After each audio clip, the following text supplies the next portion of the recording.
Hello दोस्तों, मैं आपका बहुत बहुत स्वागत करता हूं आपके अपने channel Indian institute of stock market पर।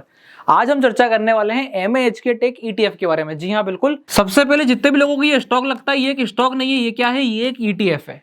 अब ये क्या करता है? ये चाइना की टॉप 30 टेक कंपनीज में इन्वेस्टमेंट करता है। कुछ के अगर नाम लिए जाए तो जैसे कि अलीबाबा, लिनोवो, शाओमी, इस हिसाब के स्टॉक्स यहाँ पर मौजूद हैं। और भी गाड़ी के बहुत सारे स्टॉक्स है जैसे कि ली ऑटो, जैसे ऑटो वाली जो कंपनीज हैं जो इलेक्ट्रिक व्हीकल्स पे काफी ज्यादा वर्क कर रही है, उसमें भी काफी अच्छा खासा इन्वेस्टमेंट है। इन्होंने प्रॉपर पूरा पोर्टफोलियो का साइज बना रखा है। अगर आपको ये जानना है कि इन्होंने कौन से स्टॉक में इन्वेस्टमेंट कर रखा है तो आप मेरी प्रीवियस वाली वीडियोस जाके देख सकते हैं, जिसमें आपको MAHK टेक के बारे में पता चल जाएगा। अब अपन बात कर लेते हैं कि इसके प्रीवियस वाली वीडियो में MAHK टेक में अपन कहां पे थे और अपन ने क्या चर्चा करी थी और अब आगे का क्या सिनेरियो है। सबसे पहले मैं आपको MAHK टेक दिखा देता हूं। तो ये है ओवरऑल MAHK टेक की स्थिति। पिछले 3 दिन में लगभग शानदार वाला 8 से 9% के आसपास का मूव आया है। सबसे पहले अपन एक बार मूव कैप्चर करते हैं कि मूव कितना परसेंटेज का है।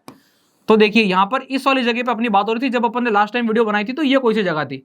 तो अगर हम यहीं से बात करें कि क्या परसेंटेज का मूव है तो लगभग 10% से ज्यादा का मूव है।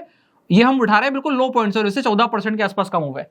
अगर हम तेजी करने की बात करें कि इसने यहाँ पे तेजी करी होती और हमने तो इनपुट किया होता तो क्या कंडीशन बनती, तो मैंने आप लोगों को ऑलरेडी उस वक्त बताया था कि यहाँ पे स्विंग वाली अपॉर्चुनिटी बनती है। स्विंग वाली अपॉर्चुनिटी कैसे बनती है? स्विंग ट्रेडिंग जब हम ETF में करते हैं तो किन चीजों का विशेष ध्यान रखना होता है।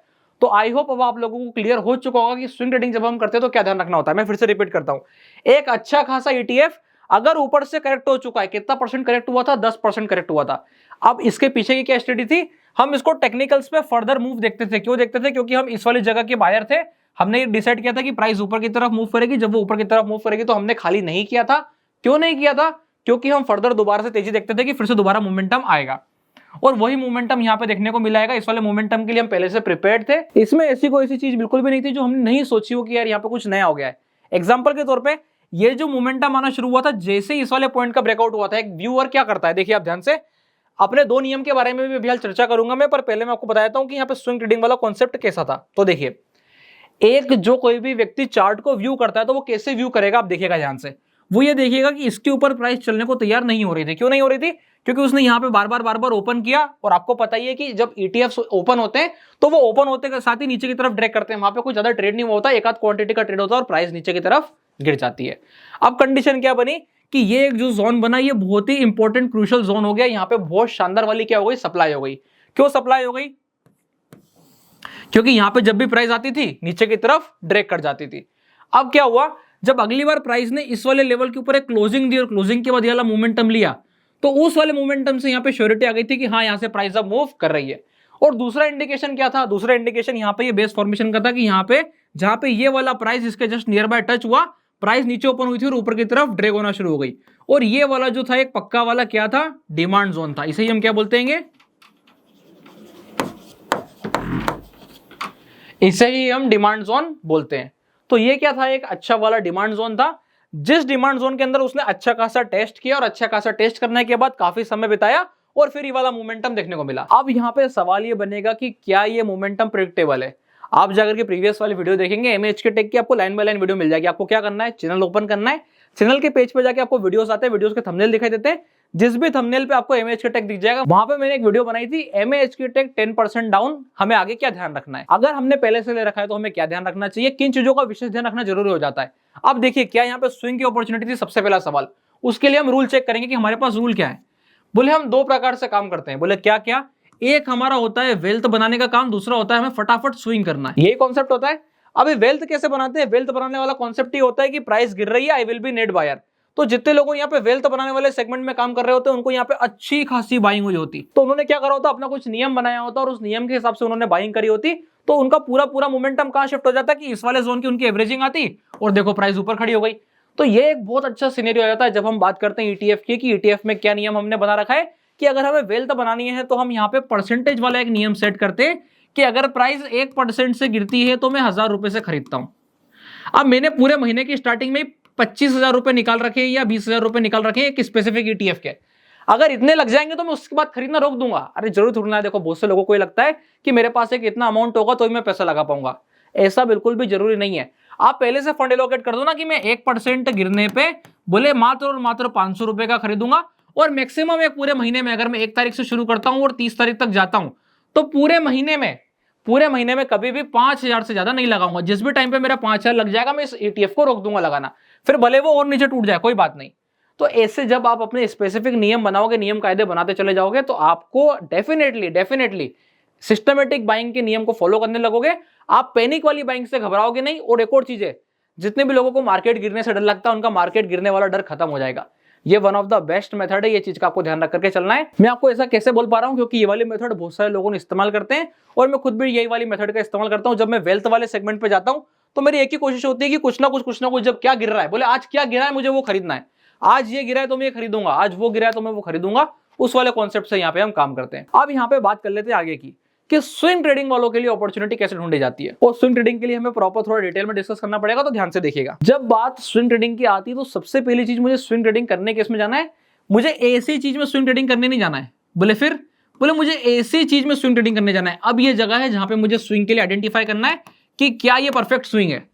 यही तो स्विंग ट्रेडिंग होती है। मुझे एक मोमेंटम कैच करने जाना, अगला वाला जो आने वाला है, अभी वो आएगा कि नहीं आएगा, हो सकता है प्राइस ऐसा करके ऐसा साइडवेज हो सकती है और फिर जाके मूव करे, इसलिए तो इसको स्विंग ट्रेडिंग कहते हैं। अब इसके कुछ स्पेसिफिक नियम होते हैं। जब मैं स्टॉक्स पे स्विंग ट्रेडिंग करता हूं तो मेरा एक नियम है कि अगर मुझे एक स्पेसिफिक लेवल के नीचे, मैंने एक लेवल तय किया, एग्जांपल के तौर पे 1000 का स्टॉक प्राइस चल रहा है और वो 980 का मेरा लेवल है, तो 980 के नीचे अगर स्टॉक कंसेक्यूटिवली 2 से 3 डेज और इवन 4 डेज क्लोजिंग कर देगा, रूल सुन लेना, मैं आपको मेरा रूल शेयर कर रहा हूं पर्सनली। एक स्पेसिफिक लेवल के नीचे अगर 2 से 3 डेज या 4 डेज मेरा स्टॉक नीचे स्टे कर जाएगा तो मैं एग्जिट करने के बारे में सोचूंगा, क्योंकि मैं स्विंग पे था, आराम से कट कर सकता हूं। पर जैसे ही बात आती है F&O की, तो वहां पे दूसरा नियम है। मैं आई होप मैं आप लोगों को क्लियर कर पा रहा हूँ, बहुत ध्यान से सुनना, फिर से रिपीट कर देता हूं। एक स्पेसिफिक लेवल के नीचे 2 से 3 दिन 4 दिन अगर स्टॉक रुक चुका है और उसके नीचे जाते चले जा रहा है, तो वहां पर मैं सोचूंगा कि मुझे इसको एग्जिट करना चाहिए कि नहीं करना चाहिए, डिपेंडिंग अपॉन क्या न्यूज आ रही है, क्या स्ट्रक्चर बन रहा है, बहुत सारे कॉन्सेप्ट आते हैं। F&O के लिए दूसरा नियम है। F&O में आप ऐसा फॉलो नहीं कर सकते, वहां पर अलग नियम होते हैं और इसके ऊपर भी मैंने ऑलरेडी वीडियोस बनाई है, आप जाके चेकआउट कर सकते हो। अब आ जाता है अगला सवाल, बोले ये स्टॉक ना होकर के अगर ETF है तो अब क्या नियम है। तो ETF है तो मुझे ये पता है कि मैंने इस ETF में पैसा क्यों लगाया था। अगर आप लोगों को भी पता है कि ये अच्छा ETF है, यहाँ पे कोई दिक्कत नहीं है, वो नीचे जाएगा तो आई कैन बाय मोर। तो यहाँ पे भले ही मैंने स्विंग के लिए इन्वेस्टमेंट किया हो, अगर यहाँ से स्टॉक ऐसा चलने की बजाय ऐसा भी आएगा तो I am ready to switch it from swing to wealth.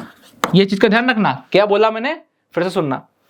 एक ETF था जो ऐसा चल रहा था, अभी मुझे दिखा वो ऐसा नीचे जाने लगा और मुझे लगा यहां से स्विंग की अपॉर्चुनिटी आएगी, मैंने यहां पे बाय करने के बारे में सोचा, पर वो ऐसा चलने की बजाय और ये ऐसा सरकना शुरू हुआ। बोले अब मैं क्या करूंगा, तो यहां पर मैंने जो स्विंग का अमाउंट डाला था वो स्विंग था, पर अब मैं गलत हो गया हूं। पर मुझे यह पता है कि मैं ETF में काम कर रहा हूं, और अगर मैं ETF में काम कर रहा हूं तो मुझे डरने की आवश्यकता नहीं है, जब तक मैं पूरा मार्जिन देके काम कर रहा हूं। पूरा मार्जिन मतलब बहुत सारे लोगों यहाँ पे MTF की बात करते हैं कि हम MTF पे अकाउंट उठाते हैं, ऐसा करते हैं वैसा करते हैं। देखिए हायर रिस्क अट्रैक्ट हो जाता है जैसे ही आप MTF की बात करते हो। मैं MTF पे वीडियो क्यों नहीं बनाता हूं, क्योंकि मेरे को सबसे ज्यादा इंपॉर्टेंट पॉइंट क्या है कि किसी का पैसा बने नहीं बने ये जरूरी नहीं है, किसी का नुकसान नहीं होना चाहिए, यही पहली प्रायोरिटी होती है। सबसे जरूरी काम क्या है कि हमें नुकसान नहीं करना है। मेरा पर्सनल रूल है, पैसा नहीं बना पाएंगे कोई बात नहीं, नुकसान ना हो। अगर मैं मार्केट में 2 लाख रुपए लेके आया हूं, ये 2 लाख रुपए कम से कम अगले 2 महीने बाद, ज्यादा नहीं 2,05,000 रुपए भी होंगे ना तो भी कोई दिक्कत नहीं, तो भी बहुत बढ़िया है, पैसा गया नहीं ना, बस ये सबसे इंपॉर्टेंट है। अभी MTF की क्या दिक्कत है, MTF में बहुत सारे लोगों लगे हुए हैं कि MTF की वीडियो बनाओ, MTF पे ऐसा पैसा बनता है और ये टेक्निक और वो टेक्निक और ये दुकान। मैं आपको बिल्कुल क्लियर करता हूं, कोई दुकान वुकान नहीं है, कोई MTF नहीं है।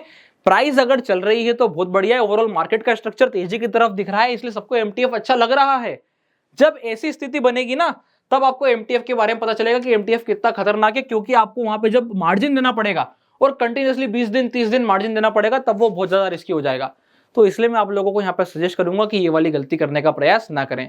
हाँ, आपके अगर आपने कुछ पर्सनल नियम बनाए हैं कि मैं 30 दिन से ज्यादा MTF नहीं रखता हूँ किसी भी स्टॉक को, उसको मैं काट के पूरे मार्जिन पे कन्वर्ट कर देता हूँ, तो वो सारे अलग कॉन्सेप्ट हो जाते हैं, फिर वो आपके अपने पर्सनल कॉन्सेप्ट हैं। अगर आपने वो बना रखे हैं तो बहुत बढ़िया है। अगर किसी को ये बात नहीं समझ में आई तो उसे टेंशन लेने की जरूरत नहीं है, क्योंकि उसको उस तरफ जाना भी नहीं है, अभी वो इतना मैच्योर ही नहीं हुआ है कि वो MTF पे काम करे। आगे की तरफ बढ़ते हैं। अभी यहाँ पे जब मैं स्विंग कर रहा था, स्विंग के बाद प्राइस जैसे नीचे की तरफ टूटी, तो बोले अब मैं क्या करूंगा। फिर से रिपीट कर देता हूं, क्योंकि मैं सिर्फ और सिर्फ ETF पे था, इसलिए मैं यहाँ पे मेरा वेल्थ वाला सेगमेंट एक्टिवेट कर दूंगा कि इतना परसेंटेज गिरेगा तो इतने परसेंटेज से बाय करते चले जाऊंगा बस, और बाकी मुझे कोई टेंशन नहीं करनी है। बाकी का काम अपना अपने आप ETF करेगा और मार्केट करेगा, क्योंकि सभी लोगों का कहना यही होता है। मैं आपको भी यही बोलूंगा कि अगर आपने मार्केट को टाइम दिया तो आपने कुछ ऐसी थ्योरी पढ़ी होगी कि अगर आप मार्केट में 1 साल इन्वेस्ट करते हो तो आप लॉस में रहोगे, अगर आप मार्केट में 5 साल इन्वेस्ट करते करते चले जाओगे तो आपको ऑटोमेटिकली प्रॉफिट दिखने लगेगा। तो यहाँ पे कीमत समय की है कि आप कितना टाइम यहाँ पे अपने लिए इन्वेस्ट करते हो। ये आ जाता है ओवरऑल सिनेरियो जब हम MAHK टेक की बात करते हैं। अब यहाँ से सवाल ये आएगा कि यहाँ से आगे MAHK टेक का क्या लगता है। आपको सारी वीडियोस 1 बाय 1 प्रोवाइडेड है, आप जाके खुद से देखो, सीखो और समझो कि यहाँ से क्या सिनेरियो बनता है, ऐसी तेजी होने के बाद हमें क्या करना चाहिए। फिर भी एक हिंट मैं आप लोगों के लिए छोड़ देता हूं कि आपने अगर स्विंग के लिए लिया था तो हमको हमेशा पता होता है कि हमने स्विंग कितने परसेंटेज के लिए लिया है। तो अगर आपका परसेंटेज टारगेट मीट होते चले जा रहा है तो आपने अपना एक नियम बनाया होगा कि 10% पे इतना, 20% पे इतना, 30% पे इतना। तो आप अपने अकॉर्डिंग उसका नियम बना के उसके हिसाब से प्लान करके चलें कि किस किस जोन पे प्रॉफिट बुक करना चाहिए, नहीं करना चाहिए। वो सारे सिनेरियोज आप लोगों को ऑलरेडी पता है, क्योंकि अब आप लोग भी समझदार हैं। अगर आप लोगों को ये वीडियो अच्छी लगी हो तो वीडियो को लाइक कीजिएगा, चैनल को सब्सक्राइब कीजिएगा। और अगर आप लोगों ने अभी तक अपना डीमैट अकाउंट नहीं खुलवाया है तो डिस्क्रिप्शन के नीचे लिंक मिल जाएगा, आप जाके अपना डीमैट अकाउंट ओपन करा सकते हैं। तब तक के लिए बहुत बहुत धन्यवाद।